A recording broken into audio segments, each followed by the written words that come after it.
Salam alaikum, bonjour, coucou, comment ça va? Moi ça va, alhamdoulilah. Alors, on débute la série du mois de décembre où je vais publier tous les jours afin de vous partager des idées, ce qui me vient par la tête. Il n'y a pas vraiment de... J'ai pas vraiment organisé, planifié tout ça, ça viendra comme ça viendra. Donc là, je m'apprête à me rendre à mon travail. Voilà, j'ai mon site d'affectation pour ce midi et pour ce soir. J'ai de la chance, c'est près de chez moi. Et on va profiter pour discuter un petit peu. Alors comme c'est le premier jour de décembre, moi j'aimerais parler de l'importance de profiter de ce mois pour se glow up.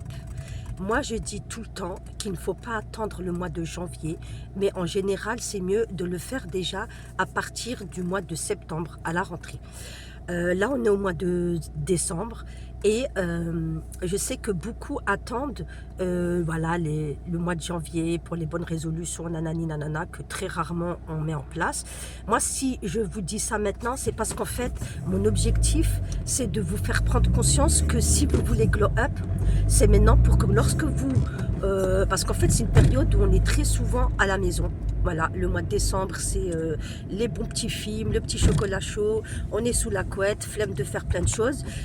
Pour celles qui font Noël, c'est la course aux bonnes affaires, bref, des choses comme ça, mais qui sont pas très motivants. Moi, j'en profite clairement pour changer. Ça va changer, ça va être dans plusieurs domaines. Je vais peut-être changer de look, et je vais peut-être changer de travail, et je vais peut-être... ça dépend. Là, par exemple, me concernant, j'ai un objectif que je ne vais pas dire parce que je préfère le garder secret. Et je travaille dessus depuis septembre. Et comme j'ai repris le travail, je ne pensais pas que ça allait être aussi compliqué. C'est pas que c'est compliqué, mais ça prend un petit peu plus de temps que j'aurais voulu que ça prenne. Mais cela dit, ça ne m'empêche pas de continuer. Je préfère faire un petit travail de fourmi plutôt que de lâcher l'affaire et de repousser parce que j'ai l'impression que j'ai déjà beaucoup repoussé et c'est dommage. Donc, ce que je vous invite à faire, c'est de prendre une feuille, un stylo, de mettre votre objectif, vous en prenez qu'un. Pas besoin d'en prendre 10 000, vous ne tiendrez pas sur la durée. Moi, c'est ce qui m'a porté préjudice et maintenant, j'ai appris à focaliser sur un objectif précis, celui qui me tient à cœur, celui qui déjà me permettra peut-être de réaliser les autres projets. Et je l'ai fait pas plus tard qu'hier soir encore. Vous allez écrire donc l'objectif et vous allez détailler. Alors c'est tout simple. Par exemple hier soir, moi c'est au niveau de ma maison. Ça c'est pas mon objectif primaire, mais j'ai pour objectif voilà, de rafraîchir mon appartement. Et donc ce que j'ai fait, c'est que je suis allée pièce par pièce. Par exemple, je me suis dit que pour la cuisine, vous pouvez prendre cet exemple, hein, pour la cuisine, je vais déjà, mais vraiment j'ai noté étape par étape. Je vais retirer tout ce qu'il y a dans la cuisine, ça c'est la première étape. Ensuite, je vais faire le tri de ce que je garde, de ce que je donne, où je vends et de ce que je jette. Ensuite, je vais m'attaquer aux meubles. Si mes meubles me correspondent, je les garde, je parle pour vous. Moi ça va, j'ai une cuisine équipée, donc je compte la garder. Il faut juste que comment dire ça? Il faut juste que je regarde comment la réaménager, parce que quand j'ai déménagé, ça s'est fait un petit peu à l'arrache. Hein. J'ai pas eu trop le temps de me poser comme j'aurais aimé poser. Et en fait, moi, mes meubles, je les garde. Mais vous, si vous avez l'objectif de changer de cuisine, vous allez d'abord dégager les meubles. Dans un premier temps, merci de me brûler, voilà. Merci. Vous allez dégager les meubles et ensuite, vous allez soit en acheter des neufs, voilà, au magasin, ou soit vous allez sur le Bon Coin ou autre. Bref, vous faites un planning. En fait, moi, vraiment, je détaille tout sur tout. Et ensuite, quand j'ai fait tout ça, je vais m'attaquer à tout ce qui est peinture et sol, me concernant. Donc, le sol, j'ai envie de le changer.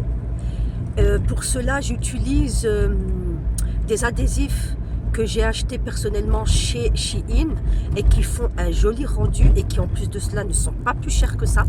C'est vraiment accessible et j'avais pris des carottes de ciment, imitation carotte de ciment en adhésif, ça n'a pas bougé. Je l'avais fait dans mon ancien appartement. À chaque fois que les personnes rentraient chez moi, elles me disaient mais c'est incroyable, on a l'impression de rentrer dans une maison. Et j'avais de l'eau qui est tonkée, qui s'est renversée dessus. J'ai voilà ma petite fille qui jouait dessus. Ça n'a pas bougé, mais ça vous rénove vraiment la pièce. C'était comme si vous avez déménagé, ça m'avait donné un bon coup au moral. Donc moi j'ai pour objectif de refaire la même chose, donc acheter de l'adhésif et en plus il y a des meilleures qualités parce que ce qu'il y avait à l'époque, maintenant ils ont vraiment des qualités beaucoup plus épaisses et tout ça. Et je compte refaire bien sûr la peinture et me racheter un frigo. Voilà, ça c'est un exemple que je vous donne. D'accord ? Maintenant on va partir sur un autre exemple. Si maintenant vous avez pour objectif de vouloir déménager, c'est simple. Vous allez faire de cet objectif votre motivation pour vous lever le matin. C'est ce que j'ai fait lorsque je cherchais un appartement. Je voulais pas de maison. Si, c'est pas ça. Lorsque je voulais déménager, pardon. En fait, j'ai démissionné parce que clairement, je n'arrivais plus avec mon autre travail. C'était compliqué, mais je me suis dit, si tu démissionnes, tu vas tout mettre en œuvre pour trouver déjà un nouvel appart. Et ça m'a pris, j'ai trouvé mon appart au bout de 3 mois, alors que j'avais fait une demande depuis 4 ans. D'accord ? Donc, comment ça s'est passé ? Déjà, bien sûr, je regardais les annonces, je voulais plus de privé, parce que j'étais très souvent chez le privé et que quand on est maman solo, les privés ne donnent que ce que les gens ne veulent pas, pour des prix qui franchement des fois c'est voilà, et je l'ai fait plusieurs fois. Donc je voulais rester dans ma ville, ça aussi, il fallait que je reste dans ma ville, je voulais du social et je savais exactement là où je voulais aller. Donc ce que j'ai fait, j'ai commencé d'abord à éplucher les annonces et comme j'avais une idée bien précise de là où je voulais aller, j'ai commencé à me mettre à harceler limite tout ce qui est mairie et bailleurs sociaux. Mais pratiquement tous les jours, allez j'abuse peut-être, mais 1 à 2 fois par semaine, j'envoyais un mail ou j'appelais, ou voilà. Mais je me donnais les moyens pour avoir cet appartement qui était bien sûr, voilà, je savais où je voulais être et puis voilà. Et un jour arrive où ma fille me dit, écoute, bonne nouvelle, dans les résidences où tu veux qu'on habite, j'ai ma copine qui va déménager. Et en fait, c'était top parce que c'était vraiment ce que je voulais. Donc, comme je savais que potentiellement il y avait un appartement qui allait se libérer, j'ai fait des pieds et des mains pour qu'on me positionne dessus.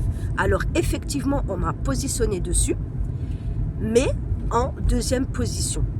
Alors, quand on vous pose en 2e position, sachez que c'est mort. Voilà. C'est la personne qui avance, c'est clair, net et précis, elle prendra l'appartement. Donc, on me met en 2e position. Moi, je décide de ne pas me laisser faire. Parce que c'était pour moi la goutte d'eau. À chaque fois qu'on me positionnait, c'était en 2e ou 3e position. Je ne comprenais pas pourquoi. Et du coup, je fais des pieds et des mains. Des pieds et des mains. Vraiment, quand je vous dis, je me suis mis dans l'objectif d'avoir un appartement. J'ai tout mis en œuvre. Donc, je fais des pieds et des mains. Comment ? Encore une fois, j'harcèle la mairie. Je demande des rendez-vous. On ne me donne pas de rendez-vous. Je vais voir l'assistante sociale qui me dit « Je suis désolée, je ne peux pas faire grand-chose. » Je contacte le bailleur social qui me dit « Non, mais voilà, ça a été décidé à la mairie. » Parce que voilà, ils se renvoient aussi très souvent la balle entre mairie et bailleurs sociaux. Et moi, non, j'ai décidé de ne pas lâcher l'affaire. Cet appartement, il était pour moi. C'était vraiment l'appartement que je visais. Il se libère, c'est pour moi un signe. Je continue ma démarche. J'arrive à avoir un rendez-vous avec la mairie parce qu'en fait, il faut savoir que les rendez-vous pour les logements sociaux en mairie, c'est 1 fois dans l'année. Moi, je me rappelle plus avoir eu un rendez-vous. Mais en tout cas, il me fallait ce rendez-vous. C'était crucial. J'obtiens ce rendez-vous. Je sympathise avec la personne qui s'occupe des logements. Je sympathise tellement qu'après, je vais vous raconter la suite de l'histoire, je lui fais comprendre que moi je suis investie dans l'école de mes filles. Je lui fais comprendre que je connais beaucoup de monde, que voilà, je sais que ça marche par... beaucoup disent que ça marche par le... Comment on appelle ça ? par les connaissances, et c'est vrai, hein, c'est une réalité, ça marche par les connaissances. Mais moi, je voulais prouver que non. J'aurais pu faire, franchement, inciter des gens que je connais qui travaillent à la mairie et tout pour appuyer mon dossier, mais moi, il était hors de question que j'ai mon appartement comme ça. Je voulais marcher, je voulais en fait prouver qu'il était possible d'avoir un appartement sans avoir de connaissances. Et en discutant avec elle, ben elle a vu la personne que j'étais. Je lui ai dit voilà, moi c'est plus possible. Je veux bien, j'ai patienté. Je suis d'accord avec le fait que les mamans solo sont les prioritaires parce que en fait, comme il y a beaucoup de divorces, ben voilà, il y a des familles qui se retrouvent à devoir à trouver des logements d'urgence.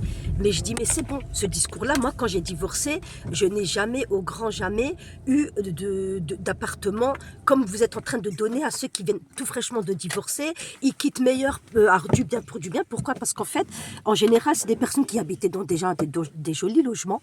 Moi, j'ai toujours eu des logements, franchement, mais comme je vous ai dit, ce sont des logements qu'on donne par dépit parce que personne n'en veut. Et là, non, c'est un logement de standing. Je mérite du standing. Le mindset change beaucoup. Hein. Et ben du coup, j'ai eu gain de cause. Et j'ai eu mon appartement, celui que je rêvais. Et sachez une chose, que à cette époque-là où je demandais l'appartement, je venais de démissionner, je ne touchais que les prestations CAF, je n'avais que 700 euros. Quand je vous dis 700 euros, ça veut dire que je n'avais rien d'autre. Le temps que j'avais pas le droit au chômage parce que j'ai démissionné et le RSA me le donnait pas, il fallait que j'attende parce qu'en fait j'ai démissionné au moment où je faisais mon actualisation. Donc il fallait que j'attende 3 mois pour toucher le RSA. Vraiment, je vivais avec 700 euros. Et maintenant, comme j'ai eu l'entretien avec la nénette et tout ça, je lui ai dit, voilà, maintenant que bien sûr, j'ai pas de revenus plus que ça, alors que j'ai toujours travaillé pour avoir un logement. Tout ça pour vous dire que la confiance en Allah, elle est tellement forte que, en fait, on s'attache à des choses alors que c'est pas dit, c'est pas ça qui fera que je cumulais des travails, on m'a jamais donné. Et là, au moment où j'arrive à un point où financièrement c'était mais pas du tout la meilleure période de ma vie, elle m'annonce que ne vous en faites pas, vous l'aurez, voilà. Et je l'ai eu. Et en plus de cela. Et donc l'appartement m'a été attribué, j'ai eu mon appartement, j'ai fait la visite, elle me téléphone à personne de la mairie, parce qu'on a tellement sympathisé que des fois elle prenait des nouvelles, vraiment c'était tellement sympa, c'est pour ça qu'il ne faut pas avoir honte, oser, l'audace et l'estime de soi, ça se travaille et ça paye. Donc du coup, moi je reçois je reçois, je suis d'accord, j'ai les clés. Je ne sais pas si j'avais encore les clés. Si non, j'avais accepté, c'était bon, je suis passée en commission, c'était bon. Et la madame de la mairie m'appelle en me disant, écoutez, est-ce que vous avez reçu l'appartement du coup ou pas? En gros, est-ce que vous l'avez accepté? J'ai dit oui, je me suis battue pour oui. Et je lui dis, mais pourquoi vous avez quelque chose d'autre à me proposer? Et en fait, à la même période, il y avait des maisons qui sortaient fraîchement de terre. Et en fait, j'étais à la base, j'étais partie pour ces maisons. Quand je voyais qu'il n'y avait pas de logement qui se libérait là où je voulais, là où je suis, je me suis dit, comme il y a des maisons, je m'en fiche, une de ces maisons sera à moi. Et elle me dit, écoutez, sinon je vous aurais positionné sur les maisons. Et je lui ai dit, non, mais finalement, je préfère l'appartement. Et elle me répond, vous avez raison. Pourquoi? Parce qu'en fait, les maisons qu'ils construisent aujourd'hui sont des maisons avec des chambres de 9 mètres carrés. C'est vrai que c'est bien d'avoir un chez-soi, mais le souci de ces maisons-là, c'est que c'était des maisons qui étaient en face des propriétaires. Et je sais que quand il y a des maisons sociaux avec des maisons des propriétaires, ça crée des conflits. Ça crée vraiment beaucoup de conflits parce que les propriétaires ne sont pas d'accord qu'on mette des logements sociaux là où eux, ils ont acheté. Et en plus de cela, c'était des maisons collées les unes sur les autres, chose que je déteste. Moi, je suis quelqu'un qui aime bien sa tranquillité. Et franchement, là où j'habite actuellement, c'est un vrai, mais vraiment, un petit air de paradis. Si vous voulez, j'ai une terrasse où je peux mettre une piscine pour mes enfants sans vis-à-vis. Ça veut dire que même moi, je peux nager. Les personnes au-dessus, elles peuvent pas me voir parce qu'en fait, c'est des terrasses qui sont hautes. Donc, du coup, je n'ai pas plus de vis-à-vis que ça. J'en ai peut-être une et c'est une nénette, donc ça va. Mais tout ça pour vous dire que mon choix, il a été, mais vraiment, j'ai eu ce que je voulais comme je voulais. Et au jour d'aujourd'hui, j'ai un appartement de standing.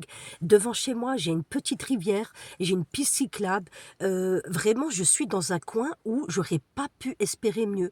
C'est un logement social. Tout le monde pense que ce sont des logements, des appartements achetés, mais non. C'est tellement beau, c'est tellement standing que je comprends pourquoi vraiment je tenais cet appartement. Donc tout ça pour vous dire que là, le mois de décembre, vous pouvez changer votre vie pour l'année 2026. Il suffit juste de s'y mettre. Il suffit juste de vous donner un petit coup au derrière. Et surtout, si vous avez besoin d'aide, n'oubliez pas que je propose des services de coaching. La première demi-heure est gratuite. Libre à vous si vous voulez qu'on travaille ensemble ou si cette demi-heure pourra déjà vous éclairer parce que j'éclaire déjà énormément de mamans juste en partant sur une discussion de une demi-heure. Voilà, je vous remercie d'avoir écouté cette vidéo, j'espère qu'elle vous aura reboosté. Je vous dis à demain, prenez soin de vous et à très vite. Salam alaikum.